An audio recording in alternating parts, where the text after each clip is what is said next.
Hi guys, this video is for people who are or have a plan to relocate to a foreign country, specifically Canada, and want to know how are things there, how is life there, what are the struggles they have to face, what type of whatever exposure they can get, and what is the difference being in India and being in Canada or maybe any other country for that matter. My name is Mayank. Welcome to Magnetic.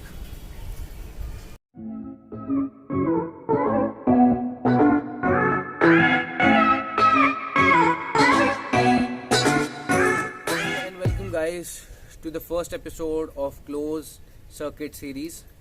Today we have with us Nikhil Gulati, who has been living abroad for a good 10 years now, and we will know from Nikhil the lot of things that a youngster needs to know, because he has a lot of experience and a lot of exposure to tell us how are actually things outside of country. And this might be a very useful video, so please do watch this video till the very end, and let's welcome Nikhil now.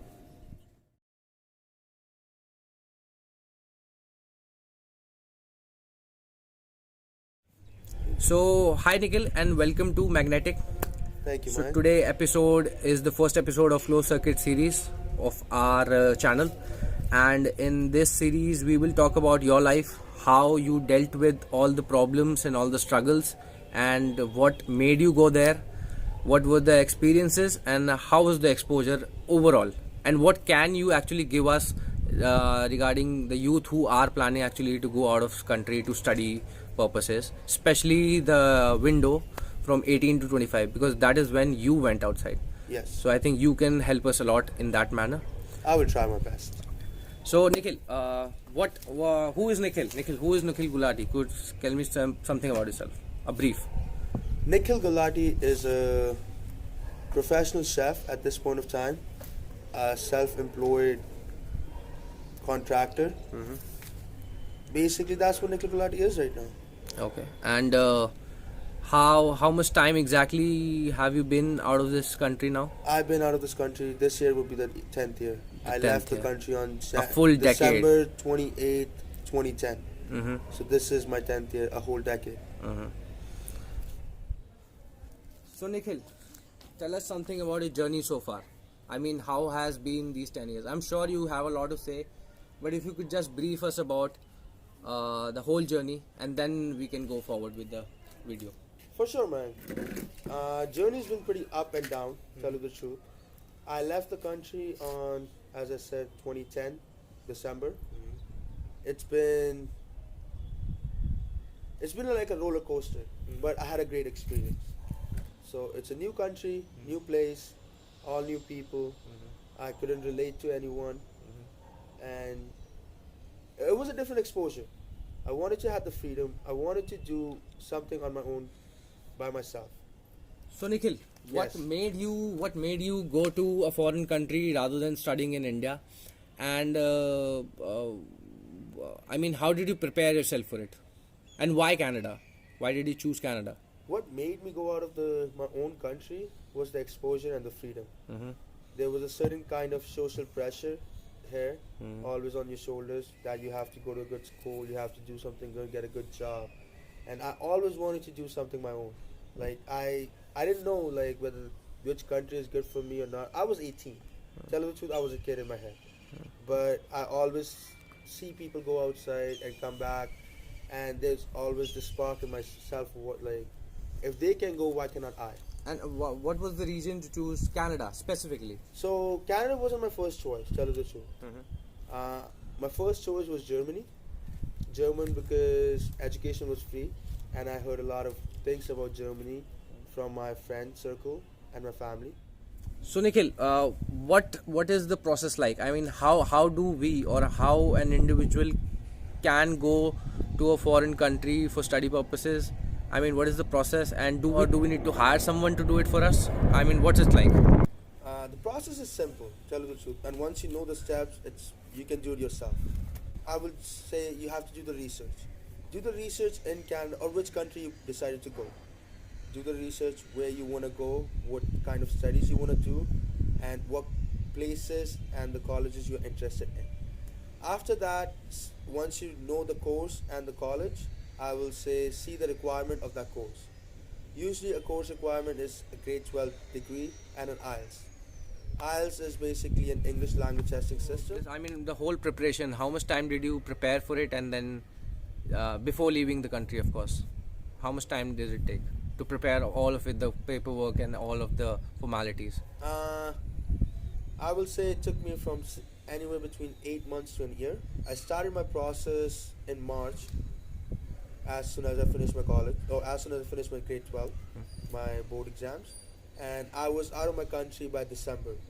So Nikhil, tell us the initial days. I mean, the first 1 year, or maybe 6 months, or maybe 2 years. How was it, and what one needs to do, and what mistakes did you do, and you want to tell us that you should not do, probably the students or the people who are planning to go outside of country.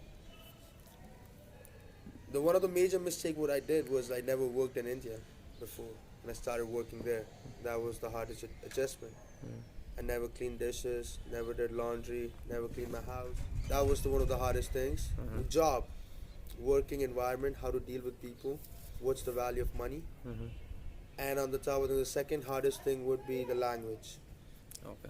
Language, how to communicate, how to talk to people, how to understand people, professionally communicate between the two. So the hardships, yes, of course, everyone faces hardships, whether it's India, whether it's another country, and especially for a young guy like you who went there in his 20s.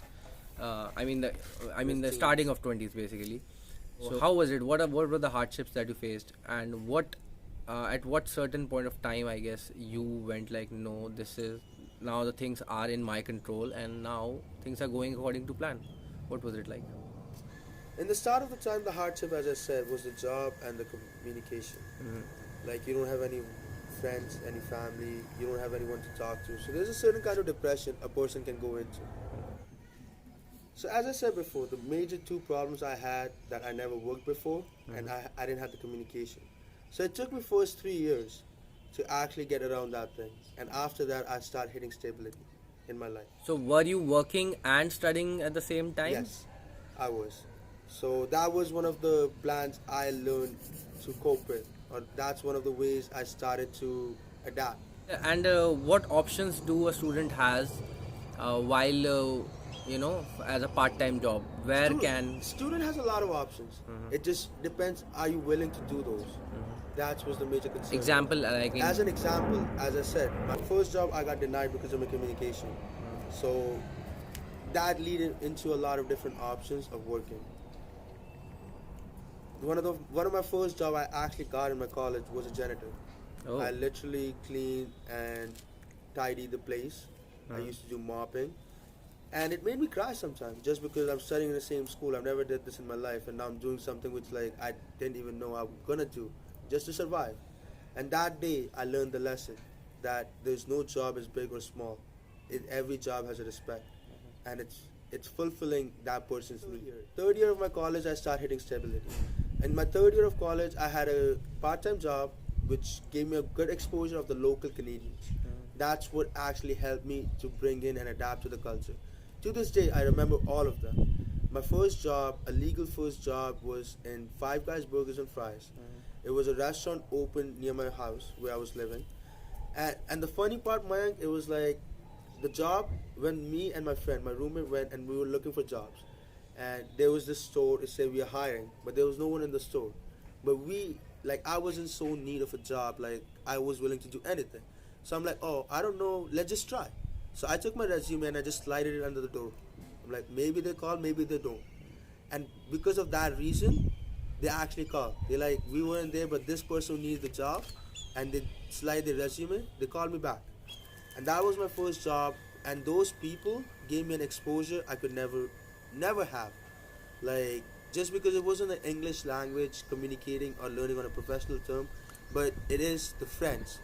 उन्होंने तो मेरे को culture से introduce किया. So how things change? You said कि तेरे दोस्तों ने, I mean the local people, introduced you to the culture. Yes. I mean all new. We were all starting from scratch, but the community was locals.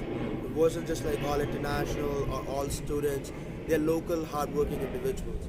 And once I start adapting and start becoming friends with them, I start actually getting a real exposure of what Canada is, what Toronto City is. I actually got the exposure like, oh, this is the same place as my homeland, but it's just a different people, it's a different way of speaking, and a different culture.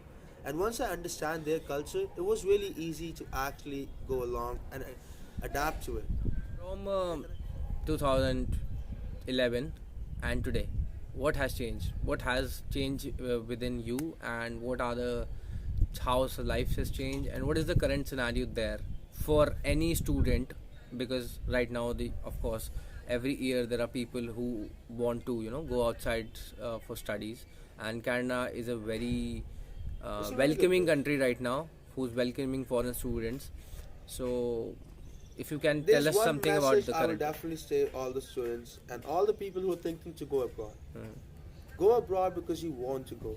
Go abroad for the exposure. Go abroad for the experience to learn their culture. Don't go there to adapt your own culture. Don't go there to like try to influence things which you think are right. Because if that's our goal is we can do it in our own country. We wrap it up this session. In the end, what would you like to tell us regarding Canada? What are the good things about Canada? Something not so good things about Canada? And yes, of course, how can a person, begin to plan to come to Canada, and why should he? And the only message I will give it to all the students and all the people who are thinking to go out to the foreign country, either Canada or anywhere else, is don't go there to influence your own culture. Go there to actually learn theirs. Have an open mindset because that open mindset will actually let you adapt and get the real exposure of a country. That would be my main message to the students. One of the best thing I liked in Canada are the people. There is no such thing as Canadian. They all are immigrants. They're all people from around the world. So the exposure they gave it to me was one of the best thing. There's still you can feel the adaptability or the communication barriers. Just because either our minds are closed or their minds are not willing to open to us. That would be the one of the not so good thing about Canada, I will say. So, what are the things, the important things that he or she should not neglect at I all? will say do your thorough research about the place you're going to. It's basically a direct opposite of India. The driving is on the left hand side. The weather's drastically different. It's like really cold sometimes. There's like snowfall, which I wasn't used to it. As well as I will definitely say do good research about the place you're going to because that helps a lot. Good. At the end of the day, I will say that get an exposure. Differences of religion, the differences of culture, the differences of people and communication can all be taken away if we have the right exposure. Have an open mindset and do try. Don't it doesn't matter if you're going to Canada, US, like at this time point of time, this 21st century and the young age of our age group, we have opportunity to travel all over the world. Not just world, actually moon, Mars.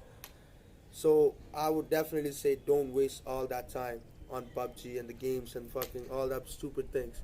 Go out, talk to people around you, talk to new people, go places. You don't have to go study and settle. India is a far beautiful place, but go for an exposure. And guys, don't forget to subscribe to Magnetic. He's my friend Mayank Trivedi. And please give us a like if you like the video and leave us a comment if you think anything needs to be changed. Thank you so much and see you back soon.